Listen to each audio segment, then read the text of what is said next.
കീറിയ ലുങ്കിയോ ഒരു കീറിയ ടീഷർട്ടൊക്കെ ഇട്ടില്ലല്ലേ? അവർ സെർച്ച് ചെയ്യുന്ന രംഗം ഞാൻ സിനിമയിലേ കണ്ടിട്ടുണ്ട്.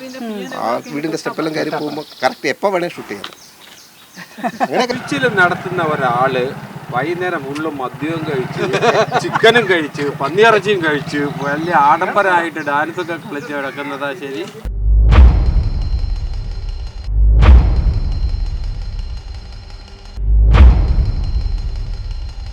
കഴിഞ്ഞ ദിവസം ചെന്നൈ പോലീസിന്റെ ഒരു ഏറ്റുമുട്ടലിൽ ഒരാൾ കൊല്ലപ്പെട്ടു.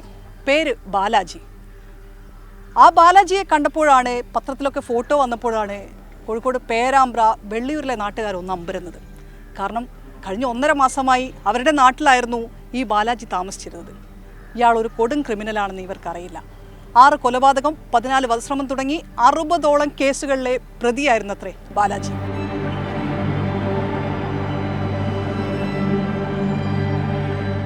വെള്ളിയൂർ പുലിയോട്ടുമുക്കിൽ നാട്ടുകാരൊരു ഫ്ലെക്സ് വെച്ചിട്ടുണ്ടായിരുന്നു.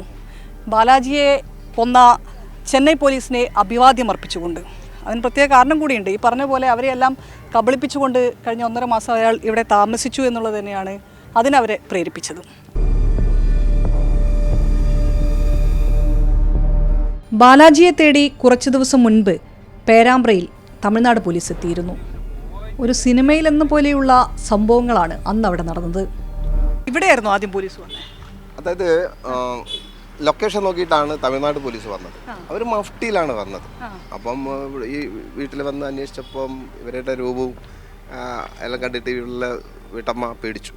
അപ്പോൾ അവർ ബഹളം വെച്ചപ്പം എൻ്റെ വീട് അടുത്താണ്. അപ്പോൾ ഞങ്ങളെല്ലാം ഓടി വന്നപ്പം മഫ്റ്റിയിലുള്ള കുറച്ച് പേരുണ്ട്. തമിഴ് സ്ലാങ്ങിലാണ് അവരുള്ളത്. അതിലൊരു പോലീസുകാരൻ, ഞങ്ങളിങ്ങനെ തമിഴ്നാട് പോലീസാണ്, ഇങ്ങനെ ഒരു പ്രതി അന്വേഷിച്ച് വന്നതാണ്. അപ്പോൾ ഇവിടെ വന്നു. അപ്പോൾ ഇതല്ല എന്നുള്ളത് മനസ്സിലായി. അപ്പോൾ ഈ സമയത്ത് കക്ഷി തൊട്ട് താഴെ ഉണ്ടായിരുന്നു അത്രേ ബാലാജി. അപ്പോൾ പുള്ളിക്ക് സ്മെല്ല് ചെയ്തപ്പോൾ പുള്ളി എസ്കേപ്പ് ആയി എന്നാണ് പറയുന്നത്. ഞാൻ കണ്ടിട്ടില്ല സത്യത്തിൽ. എൻ്റെ തൊട്ടടുത്തായിട്ട് പോലും ഇത്രയും ദിവസം ഉണ്ടായിട്ട് പോലും ഞാൻ കണ്ടിട്ടില്ല. അപ്പോൾ ശരിക്കും വണ്ടടിച്ചു പോയി. കാര്യം 6ഓളം കൊലപാതകം, 50ഓളം കേസുകൾ. ഈ ഒരു കക്ഷി ഇപ്പം വീട്ടിലൊക്കെ ചിലപ്പോൾ ഞാനൊക്കെ തല്ലേ വൈഫൊക്കെ തന്നെ ഉണ്ടാകുന്ന ദിവസങ്ങൾ ഉണ്ടാവാറുണ്ട്. ഈ പുള്ളിക്ക് തോന്നുന്നുണ്ടാവും എന്തെങ്കിലും ഒരു സംഭവം നടത്തിയിട്ട് പുള്ളി രക്ഷപ്പെട്ട ഇവിടെ ബാലാജി ഒന്നും അറിയില്ലല്ലോ. ഇവിടെ വന്ന സമയത്ത് ഇവിടെ വീട്ടുകാരുണ്ടായിരുന്നു. അവര് പരിഭ്രാന്തരായി. അപ്പോൾ അവര് വെള്ളം വെച്ചു, കൂക്കി വിളിച്ചു. പോലീസാണെന്ന് അറിയില്ലല്ലോ അല്ലേ? അവരാർക്കാണെന്ന് തോക്കൊക്കെ ആയിട്ടല്ലേ ഇവിടെ. അപ്പോൾ അത് നിങ്ങൾ അടയ്ക്കല്ല ഇവര് ഗ്രില്ലടച്ചപ്പോൾ അടയ്ക്കല്ലേ. 2 പോലീസുകാർ പിന്നാക്കം പോകുന്നു. അവരുടെ ധാരണ അദ്ദേഹം ഇവിടെ ഉണ്ടെന്നുള്ളതാണ്. ഒരു ലൊക്കേഷൻ കറക്റ്റ് ചെയ്ത് വരികയാണേ. കണ്ടാൽ അവിടെ ഷൂട്ട് ചെയ്തല്ലോ ഇവിടെ ഷൂട്ട് ചെയ്യാൻ അവർ വന്നേ. ഭയങ്കര സെറ്റപ്പിലാണ് അവർ വന്നത്. അതാണ് അതിൻ്റെ കഥ. കൊല്ലപ്പെടുന്നതിന് ഒരു 1.5 മാസം മുൻപാണ് ബാലാജി ഇവിടെ എത്തിയത്. ഇവിടുത്തെ ആൾക്കാർക്കൊന്നും ആരാണെന്നൊന്നും മനസ്സിലായിട്ടില്ല. സ്വാഭാവികമായിട്ടും തമിഴ്നാട്ടിൽ നിന്ന് എത്തിയ മറ്റെന്തൊക്കെയോ ജോലിക്ക് എത്തിയ ഒരാൾ ഒഴിച്ചിലിനാണെന്ന് നാട്ടുകാരോട് പറയുന്നു. അതിനുശേഷം ഇവിടെയുള്ള പഞ്ചായത്തിലൊക്കെ പോയി എന്തെങ്കിലും ജോലിയൊക്കെ അന്വേഷിച്ച് ആക്രി കച്ചവടം നടത്താൻ, ആക്രി ശേഖരിക്കാൻ തയ്യാറാണെന്നൊക്കെ പറയുകയൊക്കെ ചെയ്തു. അങ്ങനെ താമസിച്ചിരുന്ന വീടാണിത്.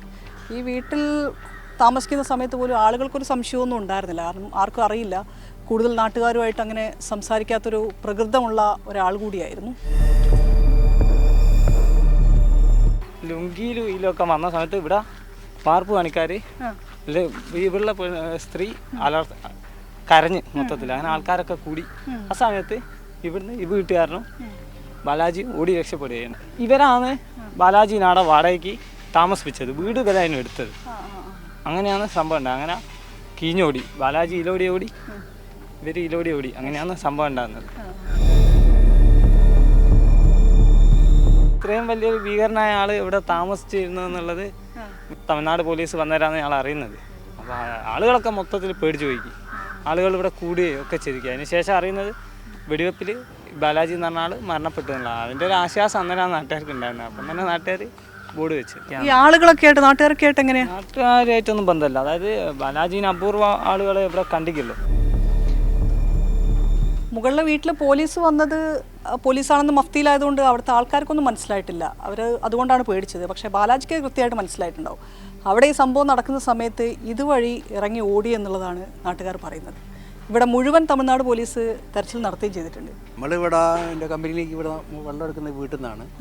അപ്പോൾ ഇവിടെ വന്ന് നോക്കുമ്പോൾ അങ്ങനെ ഒരാളിങ്ങനെ ഇരിക്കുക. ഞാൻ നിങ്ങളെന്താ ഇവിടെ നിന്ന്? ഞാൻ ബീച്ചിൻ്റെ വന്നതാണ്.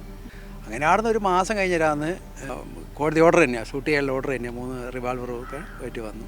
അപ്പോൾ ഞങ്ങൾ ഇവിടെ അതുവരെ ഇവിടെ ഉണ്ട്. പിന്നെ ഇവിടെ എത്തുമ്പോൾ രാജേഷിൻ്റെ കൂടെ അങ്ങോട്ട് ഇറങ്ങി പോകുന്നു ഇവിടുന്ന് ഓരോരുത്തർ പറഞ്ഞു.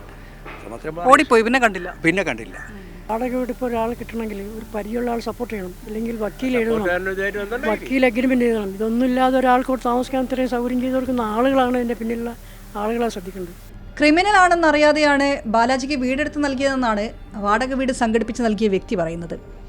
വർഷങ്ങൾക്ക് മുൻപ് ചെന്നൈയിൽ വെച്ചുള്ള പരിചയത്തിൻ്റെ പുറത്ത് ഒഴിച്ചിൽ നടത്താൻ വേണ്ടി എത്തിയതാണ്. അങ്ങനെ വീട് ആവശ്യപ്പെടുകയും പിന്നീട് നഗരസഭകളും പഞ്ചായത്തുകളുമെല്ലാം കേന്ദ്രീകരിച്ചുകൊണ്ട് ആക്രി ശേഖരണം നടത്താനുള്ള പദ്ധതിക്കും പ്ലാൻ ഇട്ടിരുന്നെന്ന് ഇയാൾ പറയുന്നു. സഞ്ജു പൊറ്റമ്മലിനൊപ്പം ഷിത ജഗത്, മീഡിയ 1 കോഴിക്കോട്.